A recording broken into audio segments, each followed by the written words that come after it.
नमस्कार दोस्तों, स्वागत है आपका हमारे YouTube चैनल विधि लॉजी पर। आज हम शुरू करने जा रहे हैं इंफॉर्मेशन टेक्नोलॉजी एक्ट 2000 सूचना प्रौद्योगिकी अधिनियम 2000। अभी हाल ही में एक इम्पॉर्टेंट पॉइंट इसके ऊपर आपको याद रखना है कि सुप्रीम कोर्ट ने जैसा कि कहा है कि सरकार को ऐसे कदम उठाने चाहिए या कोई ऐसा प्रोविज़न या कोई ऐसा सिस्टम डेवलप करना चाहिए कि जो सेक्शन ओमिटेड कर दी गई हैं या जिन्हें अनकॉन्स्टिट्यूशनल घोषित कर दिया गया है उसके अंदर आगे से एफआईआर या मामले रजिस्टर ना हो। कारण यह था कि इस अधिनियम के अंदर जो सेक्शन 66A है उसे श्रेया सिंघल बनाम भारत संघ का वाद जो था 2015 का, उसके अंदर सुप्रीम कोर्ट के द्वारा उसे असंवैधानिक घोषित कर दिया गया था, लेकिन अभी तक उसके अंदर मामले रजिस्टर किए जा रहे थे। तो इसीलिए सुप्रीम कोर्ट ने यह निर्देश सरकार को दिया है। तो इसे आप याद रखिएगा, इस केस का नाम भी आपको याद रखना है। पूछा जा सकता है कि इस सेक्शन यानी कि सेक्शन 66A को किस वाद के दौरान अनकॉन्स्टिट्यूशनल घोषित किया गया। तो श्रेया सिंघल बनाम भारत संघ 2015, इसे आप नोट डाउन कर लीजिएगा। अब अगर हम बात करते हैं इस एक्ट की, तो जिस वक्त ये एक्ट लाया गया यानी कि 2000 में, उस वक्त इंडिया के अंदर जो टेक्नोलॉजी या कह सकते हैं जो इंटरनेट है वह ग्रो कर रहा था। इसकी स्टार्टिंग हुई थी 1993 से, जब ग्लोबलाइजेशन को एक्सेप्ट किया था इंडिया के अंदर। तो जब ग्लोबलाइजेशन आया तो जो टेक्नोलॉजी से रिलेटेड चीज़ें थी वह भी इंडिया के अंदर आने लगी और जो उसका ग्रोइंग टाइम था वह यही रहा। तो टेक्नोलॉजी के साथ साथ पॉजिटिव और नेगेटिव दोनों तरीके के इम्पैक्ट आए। कुछ लोगों ने टेक्नोलॉजी को गलत तरीके से यूज़ करना चालू किया और इसकी वजह से कई लोगों को नुकसान उठाना पड़ा। और जो कितने ही ऐसे लोग भी थे जो इस टेक्नोलॉजी की वजह से फ्रॉड का शिकार हुए या उनके साथ धोखाधड़ी हुई। तो इस वजह से यह डिमांड उठने लगी कि जो ये टेक्नोलॉजी से या इंटरनेट के माध्यम से जो क्राइम्स हो रहे हैं इसके लिए कोई रूल होना चाहिए। यदि कोई ऐसा करता है, यानी कि अगर कोई ऐसा क्राइम करता है तो उसको कहाँ पर पनिशमेंट दिया जा सके, ऐसा कोई प्रोविज़न उस वक्त नहीं था।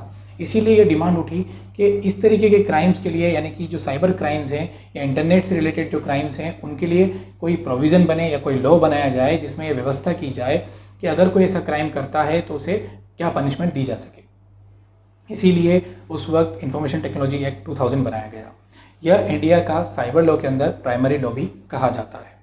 इस एक्ट के अंदर प्रोविज़न्स किए गए कि इलेक्ट्रॉनिक चीज़ें क्या होंगी, वो कब वेरीफाइड की जाएंगी और उस वेरिफिकेशन की प्रोसेस किसके द्वारा निर्धारित की जाएगी। इसके साथ ही अगर कोई इसका उल्लंघन करता है, यानी कि इसका कोई कॉन्ट्रावेंशन करता है जो इस अधिनियम में प्रोविज़न किए गए हैं उनका, तो उसके ऊपर क्या जो है पेनल्टी लगाई जा सकेगी या क्या उसे पनिशमेंट दिया जा सकेगा, इस सब के बारे में प्रोविज़न किया गया। इसके साथ ही इसमें बताया गया कि अगर कोई व्यक्ति जो भारत के बाहर कहीं है और वह अगर भारत के अंदर अगर जो टेक्नोलॉजी से रिलेटेड कोई क्राइम करता है और वह इस अधिनियम के अंदर जो है एज एन ऑफेंस परिभाषित है, तो उसको यहाँ पर दंडित किया जा सकेगा या पनिशमेंट दिया जा सकेगा। तो इस तरीके के प्रोविजंस इस एक्ट के माध्यम से किए गए। आगे चलकर जब इसमें नीड हुई तो 2008 में 2016 के अंदर जो है इसमें अमेंडमेंट किए गए हैं। उन अमेंडमेंट के बारे में भी हम आगे इसके जब प्रोविज़न के बारे में बात करेंगे तो डिस्कशन करेंगे। इसके साथ ही कुछ और इम्पॉर्टेंट चीज़ें हैं जो हमने इसकी जो स्लाइड वाला जो वीडियो जो आज हम डिस्कस करने वाले हैं उसके अंदर बताई है। तो इसलिए आप लास्ट तक बने रहिएगा ताकि जो इम्पॉर्टेंट पॉइंट्स हैं एग्ज़ाम पर्पज़ से उसे आप नोट डाउन कर सकें और एग्ज़ाम के अंदर आपके लिए हेल्पफुल हो सके।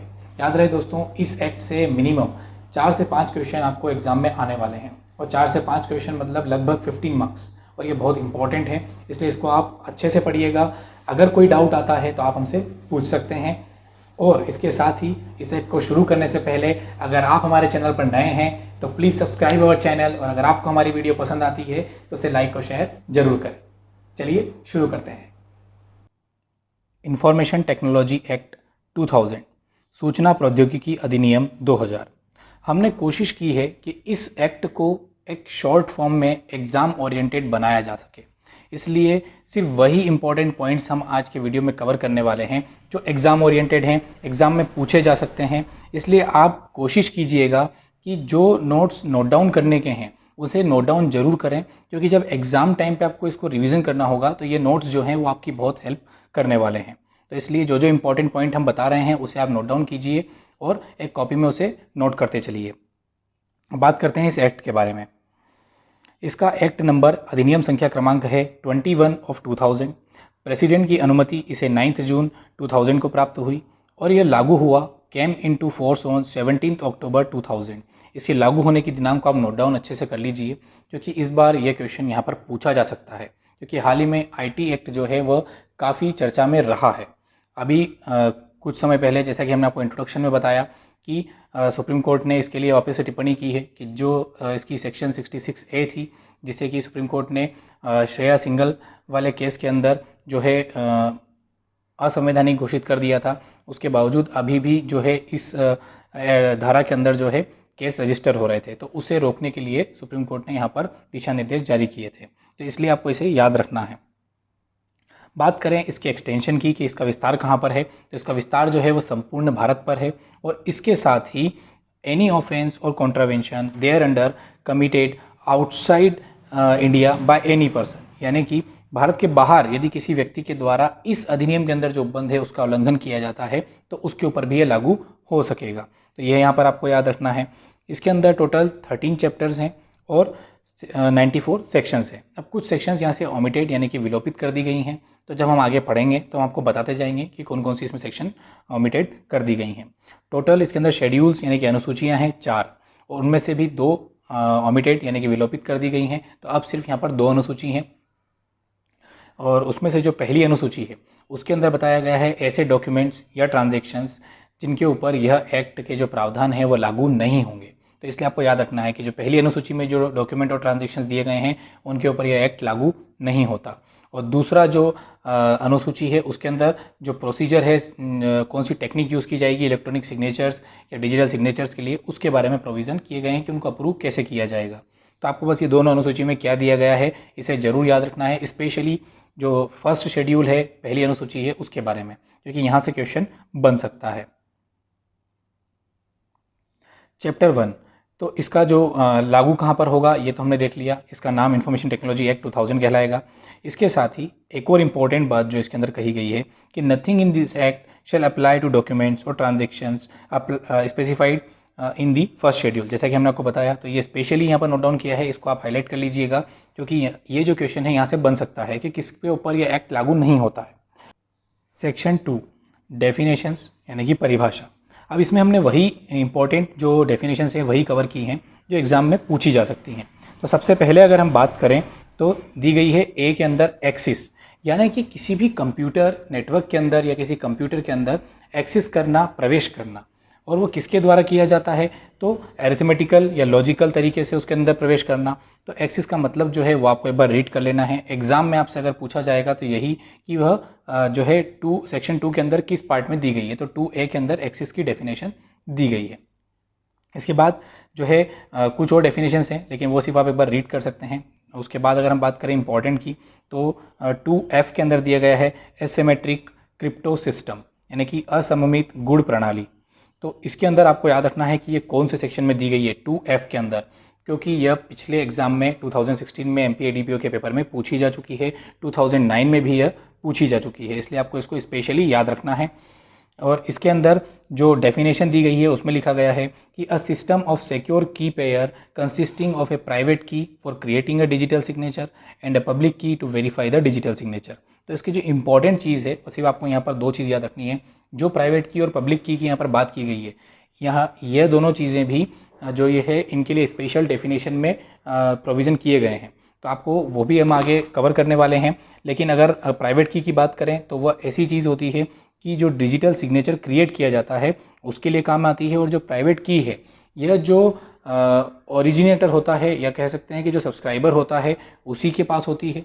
ये प्राइवेट की इसीलिए से कहा गया है। और जो पब्लिक की होती है वो वेरीफाई करने के काम आती है, यानी कि जो पर्सन है जिसके सिग्नेचर हैं उसके बिहाफ पे कोई दूसरा व्यक्ति भी उसको वेरीफाई कर सकता है, इसलिए उसे पब्लिक की कहा गया है। तो इन दोनों के पेयर से, यानी कि पब्लिक की और जो प्राइवेट की है, इन दोनों के पेयर होने से यानी कि दोनों के मिलने से फंक्शनल की बनती है। तो इतना आपने को डीप में इसमें नहीं पढ़ना है, आप सिर्फ इतना याद रखिए कि कौन सी सेक्शन के अंदर इसकी डेफिनेशन दी गई है। आगे हम बात करें तो इसके अंदर जो 2HA है उसके अंदर दिया गया है कम्युनिकेशन डिवाइस, यानी कि संचार युक्ति। तो वो कौन कौन सी हो सकती है, तो आप सभी जानते हैं कि सेलफोन हो सकता है, पर्सनल डिजिटल असिस्टेंस या कॉम्बिनेशन ऑफ बोथ, और any other device used to communicate, send और transmit any text, video, audio और इमेज। तो ये किसी भी तरीके से जो आप कम्युनिकेट करते हो वो सारी डिवाइसेस जो हैं कम्युनिकेट डिवाइस के अंदर आएगी। तो इसलिए आपको याद रखना है कि कम्युनिकेशन डिवाइस की डेफिनेशन कहाँ दी गई है, तो वहाँ दी गई है HA में। उसके अंदर सिर्फ स्पेसिफाई किया गया है कि कौन से फंक्शन अगर कोई डिवाइस करेगी तो वो कम्युनिकेशन में आएगी। तो ये आपको यहाँ पर याद रखना है। इसके बाद कुछ और डेफिनेशंस यहाँ दी गई हैं, जैसे आई के अंदर आप देखेंगे तो कंप्यूटर के बारे में बताया गया है, तो इसको आपको रीड कर लेना है कि कंप्यूटर के अंदर क्या क्या चीज़ें उन्होंने बताई है। लेकिन फिर भी अगर आपको एग्ज़ाम ओरिएंटेड देखना है तो सिर्फ इतना याद रखिए कि 2I के अंदर कंप्यूटर को डिफाइन किया गया है। इसके बाद आप जो है इसका 2P के अंदर डिजिटल सिग्नेचर, यह एग्ज़ाम में पूछा जा चुका है, इसलिए इसे स्पेशली आपको याद रखना है कि 2P के अंदर डिजिटल सिग्नेचर का प्रोविज़न किया गया है, इसकी डेफिनेशन दी गई है। इसमें लिखा गया है कि digital signature means authentication of any electronic record by a subscriber by means of an electronic method और procedure in accordance with the provisions of section 3। तो यहाँ पर जो सेक्शन 3 है उसके बारे में अभी पढ़ने वाले हैं, लेकिन अगर हम बात करें डिजिटल सिग्नेचर की तो वही जैसा कि हमने आपको बताया कि जो सब्सक्राइबर होता है, उपयोगकर्ता होता है, उसके द्वारा जो इलेक्ट्रॉनिक मेथड से जो सिग्नेचर प्राप्त किए जाते हैं, जो बनाए जाते हैं, वही जो है डिजिटल सिग्नेचर कहलाते हैं। तो ये आपको याद रखना है कि कौन से डेफिनेशन के अंदर कौन से क्लॉज में इसको डिफाइन किया गया है, तो 2P के अंदर, इसको स्पेशली आपको याद रखना है। उसके बाद करें 2UA की, तो Indian computer emergency response team, जो कि सेक्शन 70B का जो सब सेक्शन 1 है उसमें बताई गई है। इसको आप स्पेशली याद रखिएगा क्योंकि ये पूछा जा सकता है कि जो Indian computer emergency response team है वो कहाँ पर डिफाइन की गई है, तो सेक्शन 70B सब सेक्शन 1 के अंदर। इसके बाद अगर हम बात करें तो 2W के अंदर इंटरमीडिएरी के बारे में बताया गया है, यानी कि मध्यवर्ती। तो यहाँ पर सिर्फ आपको इसका जो पॉइंट है कि कौन से सेक्शन या डेफिनेशन के अंदर जो है इसको डिफाइन किया गया है, तो 2W के अंदर इंटरमीडिएरी मध्यवर्ती को डिफाइन किया गया है। अब जैसे कि हमने आपको पिछले उसमें बताया कि प्राइवेट की और पब्लिक की दोनों अलग से डिफाइन की गई है, और इसीलिए हमने यहाँ पर इसे मेंशन किया है क्योंकि यह एग्ज़ाम में पूछे जा चुके हैं। इसलिए आपको इसे याद रखना है कि प्राइवेट की क्या है, पब्लिक की क्या है और ये कौन से सेक्शन में डिफाइन है। तो 2ZC में और 2ZD में, तो सबसे पहले प्राइवेट देन पब्लिक, COD आपको इस तरीके से याद रखना है। तो ये पूछा जाता है अगर कि कौन से सेक्शन के अंदर, जो कौन सी डेफिनेशन के अंदर जो है प्राइवेट की को डिफाइन किया गया है, तो ZC के अंदर, यही आपको यहाँ पर याद रखना है। और इसका जो इसकी स्पेसिफिकेशन है, अगर हम उसके बारे में बात करें तो प्राइवेट की जो है वो क्या काम आती है, to create a digital signature, और जो पब्लिक की है वो काम आती है वेरीफाइंग अ डिजिटल सिग्नेचर। ये दोनों में बस इतना ही डिफरेंस है जो आपको याद रखना है। तो ये था जो डेफिनेशन वाला क्लोज था, वो हमारे लिए जो जो इंपॉर्टेंट चीज़ें थी वो हमने यहाँ पर कवर की है। उसके अलावा एक बार आप अगर चाहें तो रीड कर सकते हैं ताकि आपको जो एक्ट है वो और अच्छे से समझ में आ सके। Chapter 2 digital signature and electronic signature, यानी कि अंकीय चिन्हक और इलेक्ट्रॉनिक चिन्हक। इसके बारे में सेक्शन 3 के अंदर डिफाइन किया गया है कि कौन से सिग्नेचर होंगे, उनकी प्रोसेस क्या होगी, उनको अधिप्रमाणित या ऑथेंटिकेशन कैसे किया जाएगा। तो सबसे पहले बात करें सेक्शन 3 की, तो authentication of electronic records. Any subscriber may authenticate an electronic record by affixing his digital signature, यानी कि जो सब्सक्राइबर है यानी कि उपयोगकर्ता है वह जो है किसी भी इलेक्ट्रॉनिक रिकॉर्ड को अपने डिजिटल सिग्नेचर के द्वारा, यानी कि जो अपना डिजिटल सिग्नेचर है, अंकीय चिन्हक है, उसके द्वारा उसे वेरीफाई या प्रमाणित अधिप्रमाणित कर सकता है। इसके साथ ही any person by the use of public key of subscriber can verify the electronic record. जैसा कि हमने आपको बताया कि प्राइवेट की कौन यूज़ करेगा, खुद उपयोगकर्ता जिसके डिजिटल सिग्नेचर है, लेकिन पब्लिक की जो है उसके बिहाफ पे किसी दूसरे पर्सन के द्वारा किसी इलेक्ट्रॉनिक डॉक्यूमेंट को जो है वेरीफाई करने के लिए यूज़ की जा सकती है। तो वही यहाँ पर बताया गया है कि कैसे अधिप्रमाणित किया जाता है। तो ये दो ही चीज़ें यहाँ पर हैं, दो ही इंपॉर्टेंट पॉइंट हैं जो आपको यहाँ पर याद रखने हैं। और इस सेक्शन से भी एग्ज़ाम के अंदर क्वेश्चन पूछा जा चुका है कि जो ये सेक्शन 3 है इसके अंदर क्या दिया गया है, तो ऑथेंटिकेशन ऑफ इलेक्ट्रॉनिक रिकॉर्ड या किसे कह सकते हैं इलेक्ट्रॉनिक अभिलेख का अधिप्रमाणीकरण। तो ये दोनों चीज़ें आपको यहाँ पर याद रखनी है। इसके बाद सेक्शन 3A जो कि चैप्टर 2 के अंदर सेक्शन है, इसमें बताया गया है इलेक्ट्रॉनिक सिग्नेचर। तो इलेक्ट्रॉनिक सिग्नेचर से क्या मतलब है कि ऐसे सिग्नेचर जो कि वेरीफाई हों, ऑथेंटिकेटेड हों, वही यहाँ पर इलेक्ट्रॉनिक सिग्नेचर माने जाएंगे। और इसके लिए कहा गया है कि वह रिलायबल होना चाहिए, यानी कि विश्वसनीय होना चाहिए जिस टेक्निक से उसे अप्रूव किया गया है। अब ऐसी जो टेक्निक्स होगी जो इलेक्ट्रॉनिक सिग्नेचर को अप्रूव करेगी उसके लिए जो रूल्स बनाए जाएंगे वो सेंट्रल गवर्नमेंट के द्वारा बनाए जाएंगे। जो केंद्र सरकार है वह इस बात का अभिनिश्चय करने के प्रयोजन के लिए प्रक्रिया विहित कर सकेगी तथा इलेक्ट्रॉनिक चिन्हक उसी व्यक्ति का है जिसके द्वारा उसका चिन्हांकन किया जाना या अधिप्रमाणित किया जाना तात्पर्य है। यानी कि सेंट्रल गवर्नमेंट जो है यहाँ पर यह वेरीफाई करेगी कि जो सिग्नेचर बन रहे हैं या सिग्नेचर जिसके हैं वह उसी व्यक्ति के द्वारा जो है ऑथेंटिकेट किए गए हैं, या उसके लिए जो प्रोसेस है कि आखिर वो ऑथेंटिकेशन कैसे होगा, यह प्रोसेस भी सेंट्रल गवर्नमेंट के द्वारा ही बनाई जाएगी। तो इसमें सिर्फ इंपॉर्टेंट इतना है कि आपको ये याद रखना है सेक्शन 3A के अंदर इलेक्ट्रॉनिक सिग्नेचर को डिफाइन किया गया है। बात करते हैं अगले चैप्टर की, चैप्टर 3 इलेक्ट्रॉनिक गवर्नेंस यानी कि इलेक्ट्रॉनिक नियमन। अभी हमने बात की कि इलेक्ट्रॉनिक और डिजिटल सिग्नेचर क्या होंगे, कैसे उनको ऑथेंटिकेट किया जाएगा, तो सेंट्रल गवर्नमेंट के द्वारा उसकी प्रोसेस बनाई जाएगी। ये हमने चैप्टर 2 के अंदर देखा। अब चैप्टर 3 के अंदर हमको बताया गया है कि इलेक्ट्रॉनिक नियमन यानी कि इलेक्ट्रॉनिक गवर्नेंस कैसे होगा। तो इसका जो सेक्शन 4 है वो इंपॉर्टेंट सेक्शन है, यहाँ से एग्जाम में क्वेश्चन आ चुका है। इसके अंदर बताया गया है कि legal recognition of electronic records यानी कि इलेक्ट्रॉनिक अभिलेखों की विधि मान्यता।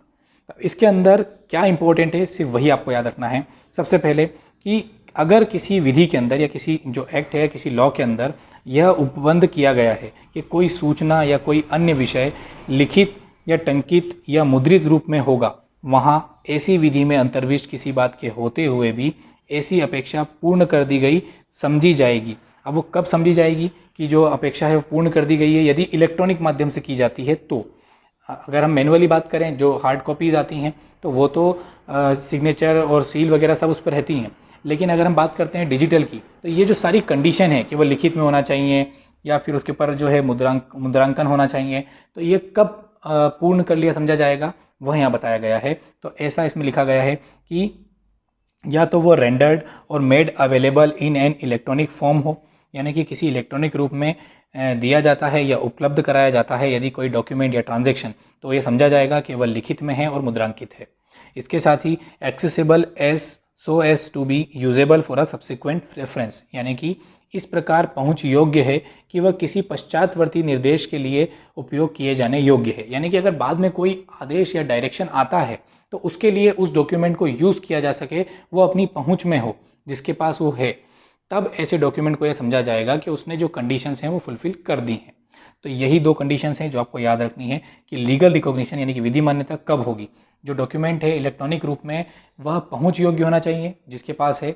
दूसरा वह जो है अगर जो सेंड किया जाता है यानी कि वो मेड अवेलेबल होना चाहिए इलेक्ट्रॉनिक फॉर्म में और कभी भी उसको एक्सेस किया जा सके। तो ये दोनों चीज़ें अगर फुलफिल होती हैं तो वो डॉक्यूमेंट जो है विधि मान्य है। इसके बाद अगर हम बात करें सेक्शन 5 के अंदर, तो उसमें बताया गया है इलेक्ट्रॉनिक चिन्हकों की विधि मान्यता, यानी कि जो डिजिटल इलेक्ट्रॉनिक सिग्नेचर हैं उनकी विधि मान्यता क्या होगी। तो उसके अंदर भी सेम कंडीशन अप्लाइड है कि वह अवेलेबल होना चाहिए और इसके साथ ही जो एक्सेसिबल होना चाहिए। ये दोनों चीज़ें वहाँ पर भी अप्लीकेबल होंगी, इसलिए आप उसको सिर्फ एक बार रीड कर सकते हैं। इसके बाद सेक्शन 6 दिया गया है जहाँ बताया गया है सरकार और उसके अभिकरणों में इलेक्ट्रॉनिक अभिलेखों और इलेक्ट्रॉनिक चिन्हकों का प्रयोग, यानी कि जो गवर्नमेंट है उसके जो डिपार्टमेंट्स है वहाँ पर या उसकी एजेंसी के अंदर इलेक्ट्रॉनिक रिकॉर्ड्स और इलेक्ट्रॉनिक जो सिग्नेचर्स है उसका प्रयोग कैसे किया जाएगा। तो उसके लिए सिर्फ एक हेडिंग आप पढ़ सकते हैं। जो इम्पॉर्टेंट है वह है section 6A delivery of services by service provider, यानी कि सेवा प्रदाता द्वारा सेवाओं का प्रदाय।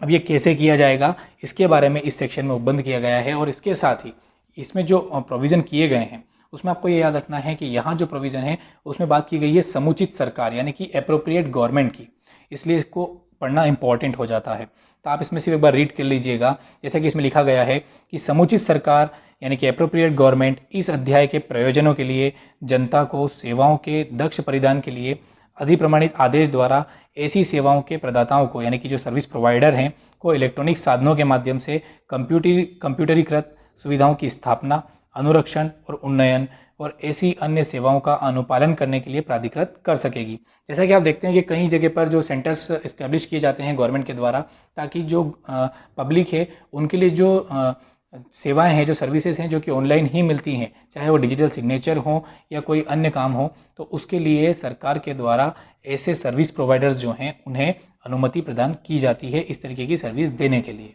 तो उसके लिए कुछ कंडीशंस होती हैं, वह उन्हें पूरी करना होती है, उसके बारे में यहाँ पर बताया गया है। अब अगर हम बात करें कि आखिर ये जो सर्विस प्रोवाइडर्स होंगे ये कौन हो सकता है, तो इसके अंदर जो है जो इंडिविजुअल है वो भी हो सकते हैं, प्राइवेट एजेंसी हो सकती है, प्राइवेट कंपनी हो सकती है, पार्टनरशिप फर्म हो सकती है, सोल प्रोप्राइटरी फर्म हो सकती है। तो जो भी है वह इस तरीके का जो सर्विस प्रोवाइडर का लाइसेंस है वो गवर्नमेंट से, एप्रोप्रिएट गवर्नमेंट से प्राप्त कर सकता है। तो सिर्फ इसके अंदर आपको इतना ही याद रखना है कि किसके द्वारा किया जाता है, तो एप्रोप्रिएट गवर्नमेंट के द्वारा। सेक्शन 7 रिटेंशन, यानी कि इलेक्ट्रॉनिक अभिलेखों का प्रतिधारण। इसके बारे में अगर हम जो इसके प्रोविजन है उसके बारे में देखें तो यहाँ लिखा गया है कि where any law provides that the document, records और information shall be retained for any specific period, then that requirement shall be deemed to have been satisfied if such documents, records और information are retained in the electronic form. यहाँ की यह बताया गया है कि अगर कोई ऐसे डॉक्यूमेंट्स या कोई जो ट्रांजेक्शन्स हैं, अगर उसमें जो रिकॉर्ड्स हैं उनको अगर जो है प्रतिधारण करना आवश्यक है तो उसकी जो कॉपीज़ होंगी वह जो है सेव की जाएगी, अगर वो इलेक्ट्रॉनिक फॉर्म में है तो। बस इतना ही यहाँ पर आपको याद रखना है कि सेक्शन 7 में रिटेंशन के बारे में प्रोविज़न किया गया है। इसके बाद के जो सेक्शंस हैं, सेक्शन 7A कि इलेक्ट्रॉनिक रूप में रखे गए दस्तावेज इत्यादि की सन परीक्षा, यानी कि उनके ऑडिट जो होंगे वो कैसे होंगे, वो सेक्शन 7A में दिया गया है, सिर्फ एक बार आप रीड कर सकते हैं। सेक्शन 8 जो है उसमें बताया गया है publication of rule, regulation etcetera in electronic gadget, तो वो कैसे किया जाएगा। तो यहाँ भी वही कंडीशंस अप्लीकेबल हैं जो अभी हमने सेक्शन 4 और 5 के अंदर देखी थी। इसके साथ ही इसके अंदर जो प्रोविज़न किए गए हैं उसके लिए एक स्पेशली जो है सेक्शन 9 के अंदर मेंशन की गई है कि सेक्शन 6, 7 और 8 not to confer right to insist document should be accepted in electronic form, यानी कि धारा 6, 7 और 8 इस बात पर जोर देने का अधिकार प्रदान नहीं करती कि दस्तावेज इलेक्ट्रॉनिक रूप में स्वीकार किया जाए, यानी कि ऐसा कंपलसरी नहीं कर देती कि आपको दस्तावेज को इलेक्ट्रॉनिक रूप में स्वीकार करना ही है जब तक कि वह ऑथेंटिकेट ना हो जाए। तो इसलिए यहाँ पर इसको क्लियरली मेंशन कर दिया गया है सेक्शन 9 के अंदर। बात करें सेक्शन 10 की तो वहाँ बताया गया है power to make rule by central government in respect of electronic signature. तो इससे पहले जैसे हमने बात की कि जो केंद्र सरकार है वही यहाँ पर रूल बनाएगी, इसकी प्रोसेस क्या होगी, ऑथेंटिकेशन की, वेरिफिकेशन की, उसके लिए भी जो रूल्स होंगे वह सेंट्रल गवर्नमेंट के द्वारा बनाए जाएंगे। तो वही सेक्शन 10 के अंदर बताया गया है।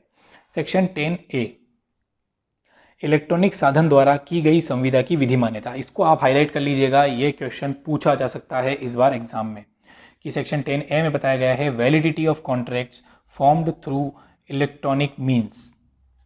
तो इसकी जो इंपॉर्टेंट लाइन है वो हमने यहाँ लिख दी है कि shall not be deemed to be unenforceable. तो आपको सिर्फ इतना ही यहाँ पर याद रखना है कि वह अप्रवर्तनीय नहीं समझी जाएगी जो इलेक्ट्रॉनिक माध्यम से जो संविदा की गई है, और उस संविदा में जो है प्रस्तावनाओं की संसूचना, प्रस्तावनाओं की स्वीकृति, प्रस्तावनाओं का प्रतिसंहरण और स्वीकृतियां इलेक्ट्रिक रूप में या किसी इलेक्ट्रॉनिक अभिलेख के साधनों द्वारा अभिव्यक्त की जा सकेंगी। तो ये सारी इसके अंदर प्रोसेस है, लेकिन आपको जो इंपॉर्टेंट पॉइंट यहाँ पर याद रखना है कि shall not be deemed to be unenforceable. तो इसके बाद हम बात करते हैं चैप्टर 4 की, attribution, acknowledgement and dispatch of electronic records. इसके अंदर सिर्फ आपको इसका जो हेडिंग है इस चैप्टर का वो भी याद रखना है, और इसके साथ ही जो इसकी सेक्शन 11 है वो भी याद रखना है। तो सेक्शन 11 जो है वो बात करती है एट्रीब्यूशन ऑफ इलेक्ट्रॉनिक रिकॉर्ड्स, यानी कि इलेक्ट्रॉनिक अभिलेखों का अधिकार ये किसके पास होगा, जो इलेक्ट्रॉनिक रिकॉर्ड्स होंगे उसका अधिकार किसके पास होगा या उसके बिहाफ में किसके पास होगा, यही यहाँ पर बताया गया है। और आपको ये याद रखना है जो 3 पॉइंट यहाँ पर बताए हैं कि जो रिकॉर्ड होते हैं वह उसका जो अधिकार है वह उसके ओरिजिनेटर, यानी कि जो ओरिजिनेटर, जो प्रवर्तक है, जो उसे भेजता है या बनाता है उसके पास होता है, या फिर by a person on behalf of originator, यानी कि ओरिजिनेटर ने जिसको, जो पर्सन है, जो व्यक्ति है जिसे उसने ऑथोराइज किया है, ऑथेंटिकेट किया है, उसके पास हो सकता है। और तीसरा बाय एन इंफॉर्मेशन सिस्टम जो कि ऑटोमेटिकली अपडेट होता है, उसके द्वारा भी, जो ओरिजिनेटर के द्वारा ही बनाया गया है उसको भी यह अधिकार यहाँ पर उपलब्ध होगा। तो ये 3 पॉइंट हैं, आपको यहाँ पर याद रखना है, यहाँ से क्वेश्चन बन सकता है। इस चैप्टर के अंदर यही जो सेक्शन है वो इंपॉर्टेंट है। इसके बाद सेक्शन 12 में बताया गया है एक्नॉलेजमेंट ऑफ रिसीप्ट, प्राप्ति की अभिस्वीकृति, और इसके बाद सेक्शन 13 के अंदर बताया गया है time and place of dispatch and receipt of electronic record. तो जो इंपॉर्टेंट चीज़ थी वह यहाँ पर हमने नोट डाउन कर दी है। बात करें चैप्टर 5 की तो secure electronic records and electronic signatures, यानी कि सुरक्षित इलेक्ट्रॉनिक अभिलेख और सुरक्षित इलेक्ट्रॉनिक चिन्ह। अब ये चैप्टर मोस्ट इंपॉर्टेंट है, यहाँ से कई बार क्वेश्चन पूछा जा चुका है, और इसके जो सेक्शन 14 और 15 है वो आपको अच्छे से पढ़ लेना है। इनकी हेडिंग स्पेशली आपको याद रखनी है कि 14 में क्या दिया है, 15 में क्या दिया है। तो अगर 14 की बात करें तो वहाँ बताया गया है सिक्योर इलेक्ट्रॉनिक रिकॉर्ड क्या होंगे, और सेक्शन 15 में बताया गया है सिक्योर इलेक्ट्रॉनिक सिग्नेचर कौन से होंगे। तो जो सिक्योर इलेक्ट्रॉनिक अभिलेख हैं यानी कि रिकॉर्ड हैं, उसके बारे में अगर हम बात करें तो where any security procedure has been applied to an electronic record at a specific point of time, यानी कि एक ऐसे स्पेसिफिक समय के लिए या विनिर्दिष्ट समय या क्षण पर सुरक्षा प्रक्रिया लागू की गई हो उस रिकॉर्ड के ऊपर, और वह ऐसे समय तक बनी रहे जब तक कि उसका वेरिफिकेशन यानी कि सत्यापन का समय ना आ जाए। तो ऐसे समय के दौरान जिसके ऊपर स्पेसिफिक सिक्योरिटी लगाई जाती है उसे यहाँ पर सुरक्षित इलेक्ट्रॉनिक अभिलेख या सिक्योर इलेक्ट्रॉनिक रिकॉर्ड कहा जाता है। इसकी सिर्फ हेडिंग आपको यहाँ पर याद रखनी है, मीनिंग सिर्फ आपको समझाने के लिए हमने यहाँ पर बता दिया है।